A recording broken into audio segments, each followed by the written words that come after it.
Good morning. Today on Spotlight, an in-depth interview with the man who has been the political leader of Detroit for the last 12 years. Attorney Mike Duggan has the distinction of being the city's second longest serving mayor. He is the 75th mayor of the city of Detroit. And what you could say is an exit interview. We'll look back at the highs and lows of what he has done. This is not an interview about what may be his next political chapter. There'll be plenty of time for that in 2026. It's Sunday, November the 23rd. I'm Chuck Stokes, and this is Spotlight. He's certainly no stranger to Spotlight, no stranger to the city, and no stranger to the nation. Mike Duggan, the 75th mayor of the city of Detroit. Mr. Mayor, good seeing you. Thanks for having me back one more time, Chuck. It's a pleasure. All right, let's just jump right in. After 12 years of being mayor of the city of Detroit, what's the one word that would best describe your emotions as you get ready to make that exit from that position? I would say proud. I'm proud of the way the politics of the city has changed from the divisive politics, and proud of the way there's a feeling of hope in this city now. 12 years ago, it was pretty gloomy with the street lights out and the abandoned houses and the parks closed. And people have just been absolutely wonderful coming up to me every place I go. If you sat down with your ledger and checked off all the things that 12 years ago you said you wanted to do, I assume there'd be a whole lot more checks there than things that you said, I just wasn't able to get that done for whatever reason. Yeah, we accomplished a lot, but I've sat down with Mayor-elect Sheffield and say, here were the things I would have gotten to for the next year. She has her own agenda. The bus system it did not come as far back as I would have liked, but all the pieces are in place for that the next year. But I think you look at, we've gone from 47,000 abandoned houses basically to 1,000. It has dramatically changed quality of life in the neighborhoods. All 275 parks are open and beautiful again. The riverfront's been rebuilt, and we've got auto plants and jobs all around the city. So we've come a long way. There's a lot more work to do. Sure. In 2017 and 2021, you had back-to-back landslide victories, 72% versus 75%, right, respectively. George Will has said about you, the most accomplishing politician in America. You got inducted into the National Management Hall of Fame, and Fortune magazine's rated you number 20 on a list of the 50 greatest world leaders. That has to feel good, but from your perspective, what do you think led to that kind of success that others assessed you with, not you talking about yourself? Well, I don't think there's any question that the us versus them, black versus white, city versus suburbs politics that had torn this city apart and held it back for a long time, that I ran and promised to put an end to that we would value and welcome everybody. And I've been very fortunate. In 12 years, I've had partners on city council who have done the same thing. And so if you look at this last election, not only did Mary Sheffield win in a landslide, all 7 council members running for re-election won in landslides. And it's an indication of stability in this city, that they didn't watch their mayor and council fighting. I haven't vetoed an action of city council in 12 years. And so certainly the team that I brought in had a lot to do with it. The 600 block club presidents had a lot to do with it. The businesses and foundations it's been a team effort. Had a lot to do with it, but my partners on city council had a lot to do with it too. But looking back now, all these years later, what was the most difficult part of not so much the bankruptcy and the grand bargain itself, but keeping fiscal integrity and solvency and responsibility going forward so that you could balance those budgets and not make a U-turn? Well, there's no doubt. And not only do we have to balance the budgets, but the bankruptcy left us with a $350 million hole in the pension fund. And we decided we were going to fill that over a decade before the bills came due in 2024. So every year, council not only balanced the budget, they put aside $30, $40, $50 million the bankruptcy had never anticipated. But what happened was we started to bring businesses back. And when you start getting a 5,000 employee Jeep plant, a 2,600 employee Amazon facility, our income tax revenues dramatically exceeded anything we anticipated, and it left us in a position where we could do things. But the most difficult thing coming out of the bankruptcy was our police officers were making $15 an hour in that first contract. I couldn't believe they stuck with us. And I'm really proud of the fact now that they're starting out near $60,000. It took a good period of time to get there, but our police officers stuck with us, and we kept our word that as the city came back, we would pay the employees of the city fairly. All right, we're going to take a quick little pause for a cause. When we come back, I want to talk about something that was very important to you as you gave your State of City addresses, especially those early ones, and that was city services. We'll be right back.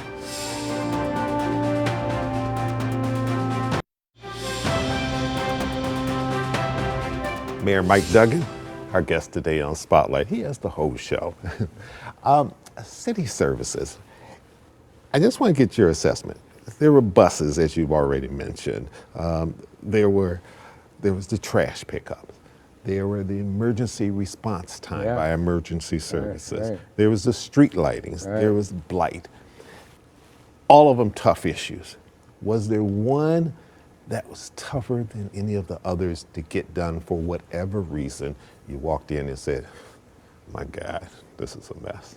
You know, it was just a matter of management, and we didn't have the luxury of doing one thing at a time. When most of the street lights were out, of course, we put in a whole new lighting authority, we put in a whole new system, and promptly started doing 500 lights a week until we lit the entire city. We did put out new standards and cut the grass in the parks every 10 days, got those parks reopened. The ambulance response time, I can write a book on what we did to not just buy new ambulances, but keep up the preventive maintenance, hire enough EMS drivers, and get our EMS response down to 7.5 minutes, one of the lowest in the country. But it was every single aspect, and the team was held accountable, and we have an outstanding group of department heads. Our one problem at the moment now on the buses is we just don't have enough buses on the road. We got 45 coming in being delivered now, and we're very shortly going to have an announcement on a lot more. There were some big things that grabbed national attention as well that I'm sure helped in terms of how people saw Detroit or maybe had a new vision of Detroit, whether it was the NFL draft or it was the Michigan Central renovation. But there were also the neighborhoods and the things that you tried to do in the neighborhood. Talk a little bit about the role that you wanted economic development to play, whether it's from downtown or it was Livernois or over on the east side. So Chuck, we came out of bankruptcy and I signed up for a plan of adjustment that the federal judge approved that said our income tax revenues were going to grow 2% a year for the next 10 years. And just to do that would keep our nose above water. And I knew if we were going to start to rebuild services, we had to do a lot better. And that means you needed a lot more businesses. You needed a lot more residents who are working and paying taxes. We have averaged 7% a year growth, which is the reason you've seen the dramatic improvement in quality of life. But it was landing the Jeep plant. It was knocking down the old Cadillac stamping plant. Now there's 700 employees in a Lear plant. It was in a 40-year abandoned train station that's now got more than 1,000 people working in it. It was one after another after another. And in the neighborhoods, as we went from 47,000 abandoned houses to 1,000, property values in this city have tripled. And University of Michigan did a study that our homeowners have gained almost $5 billion in wealth just in the value of their homes. The biggest risk to Mayor Sheffield is that the housing construction has to continue. We had a gain of population of 7,000 people in Detroit last year. The Census Bureau's finally figured out how to count them. But that meant that 7,000 people needed 3,500 more homes or somebody would be pushed out. Well, we're building 4,000 and 5,000 homes a year.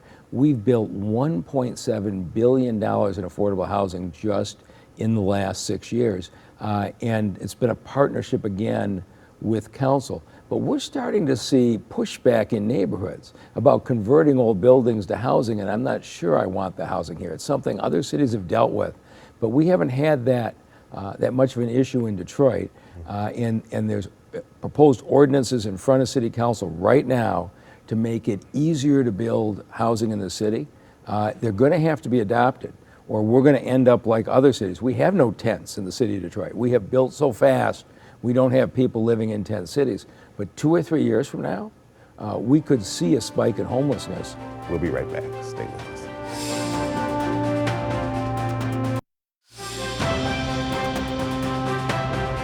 Mr. Mayor, I don't know a mayor, at least since I've been doing this show, which has been a while, that has not sat in that chair and had to talk about crime and poverty and insurance and taxes, those tough nagging issues. They were there before you got there, they're there still now, and they're waiting on the next mayor to deal with, even in light of all the progress that has been made. Are these issues that are beyond a city leader? We are the national model. The police and have made tremendous progress Police departments come from all over America to look at our Green Light program, the Real-Time Crime Center. In 2013, when I ran, we had 750 carjackings in this city. We're almost at the end of the year. This year, we're at 73, a 90% reduction in carjacking. So for somebody to say it's beyond us, it's not beyond us. Okay. But we put green lights in, we monitor real time, we make the arrests, and then we added the violence prevention teams, the CVI groups, to prevent this. But we are seeing, just in the last 3 years, 50% reduction in homicides, in shootings, and even a bigger reduction in carjackings. We will have the fewest shootings and fewest homicides since the early 1960s this year.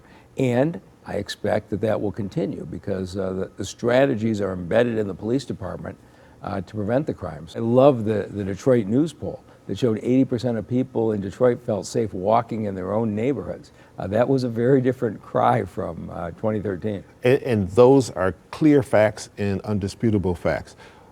What happens sometimes is the perception, especially when kids end up getting shot. And those had to be some of the darkest days when you sit as mayor, when you have to go talk to a family and someone has lost their kid. How do we get a handle on people realizing that you cannot, you should not be involving young kids in this type of violence, no matter what? And there is no doubt that the children who were left home at COVID, who were 9 and 10 and 11 years old and became completely disaffected, are now our 15 and 16 and 17-year-olds. But I'll come back to what we have done. And we are going to see this year under 200 homicides for the first time ever.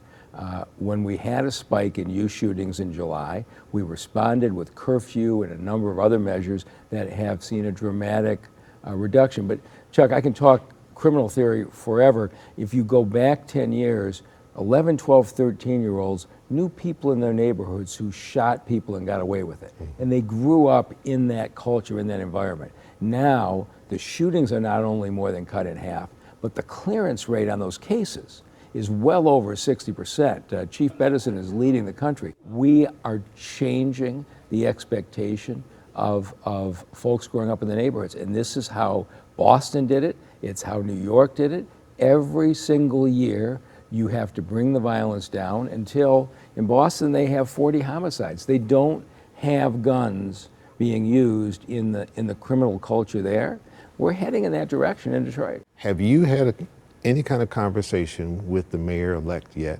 Or what if President Trump and his administration decides to send National Guard into Detroit, a city that will then have a new mayor, first female mayor, and a mayor of color in a city that is overwhelmingly Democratic and African American? This is a question being asked by the media. President Trump has never once mentioned Detroit as a city where he was considering sending the National Guard. There is a reason for that. We are at record low homicides, we are at record low shootings, and the Trump Justice Department, U.S. Attorney Jerome Gorgan, has now deployed prosecutors into the police precincts to handle the gun cases. 25 years ago when I was prosecutor, I was asking the feds to do that. What you have right now is an outstanding partnership with the U.S. Attorney's Office that's driving the violence down. And so I don't speak for the Trump administration, but I do know that they are very proud of the fact that the traditional law enforcement is working here, and there's been no conversation about National Guard. I can't imagine how you could have a conversation about National Guard when you're looking at these kinds of 90% reductions in carjackings. There's a reason why Detroit has never come up. And quickly, another what if that were to come about, and the reason I ask the question is because we now have a controversy with the president now about sedition and making charges against Democratic politicians. One of our own, Senator Slotkin, who's saying you don't have to follow orders that you feel violate the Constitution. And of course, his response would be, is a response that's seen all over the country right now, that it could lead to sedition and could lead to hangings and shooting politicians. Yeah, and so the reason that we have been successful is I'm the mayor of Detroit, and I am dealing with issues that relate to Detroiters. I've stayed out of these national debates, and I think Detroit has done extremely well by paying attention to what we're doing in the city, and so I'm not going to get involved in the national issue. All right, we'll take a last final break. We'll come back and we'll talk about some more positive things. We'll be right back with Mayor Duggan.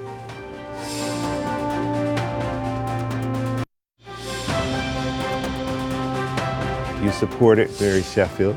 As you said, she won by a landslide. You've worked closely with her for the last 12 years. What's the best advice you can give her in terms of the transition, which is being headed up by Attorney Butch Hollowell? Well, when I came in, I kept about half the folks and I replaced about half the folks. And you know, what the mayor-elect will do, we'll see, but I've been very impressed. The way they have set up the transition teams, the way they have included people from all political perspectives. They are interviewing all of the department heads now and assessing what they want to keep and what they want to change. But I don't think the mayor-elect needs any advice from me. I'm very impressed with the way she's handling the transition. You are, your emotions in terms of her victory and the fact that she made history. You know, I called her right when she got out of the debate and just congratulated her. I was just so proud of the performance. I knew the election was over. At that point, I just said, she's ready. And for 12 years, you know, I've watched it. I have the easier job. I sit in my office. She has to chair those council meetings where every single person with a gripe, you know, harangues council for sometimes hours at these meetings. And you haven't seen the kind of fighting at council that we used to see 12 years ago. It's true. She's handled it with poise and leadership, and she's ready. And I just was very proud of the campaign she ran. She asked for my endorsement. I was glad to give it. And she wanted to send a message that she was going to build on the successes that we had done, but also she's going to take things in her own direction and take them farther. And I thought that was exactly the right message. I was glad to support her. What do you say to her, as well as all the people out there that you've had to deal with who have already started saying in many circles, she's going to be held to a different standard? One, because she's the first female in that position, and two, because she's a person of color in that position, and she may not, quote unquote, get the same breaks that Mike Duggan, a white mayor, got. Now, real or perceived, I know that you've heard that. Yeah, well, and in 2014, there was a lot of conversation. I was going to be held to a different standard because I was the first one who wasn't a Since person Roman of color. Gribbs. You can't pay attention to any of that stuff. You do your job, and it will be fine. And you know, as you pointed out, first time I won with 55, second time I won at 72, then I won at 75. Now the latest poll says I have an 84% approval rating. That still means 1 out of 6 people in the city are still unhappy with me. And I promise you, those who are unhappy are far louder and their voices are amplified far more than they are in the neighborhood. I just made it a point to keep spending times in the neighborhoods and sitting in living rooms. And if you keep grounded there, you know how people are feeling, and I don't think Mary Sheffield is going to have any trouble with that. She understands that it's unfair. Everybody gets attacked unfairly when you're in politics. If that bothers you, you shouldn't be in the business. I promised your staff that this would be an interview looking back on your 12 years. Obviously, I would have to be Rip Van Winkle if I didn't know the fact that you're preparing for another run, and that's a political run for governor. You got billboards all across the state. Was that a hard decision to make, and do you feel you have the best story to be able to now get into what's, I'm sure, going to be a spirited race against a lot of able people?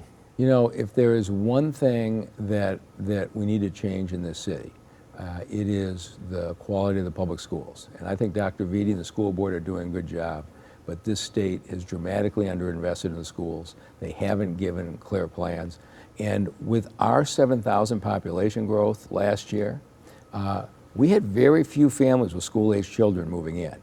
And so I was looking at that, and then when you look statewide and you see 60% of the third graders across the state of Michigan can't read at grade level, I thought, you know, there are bigger problems here.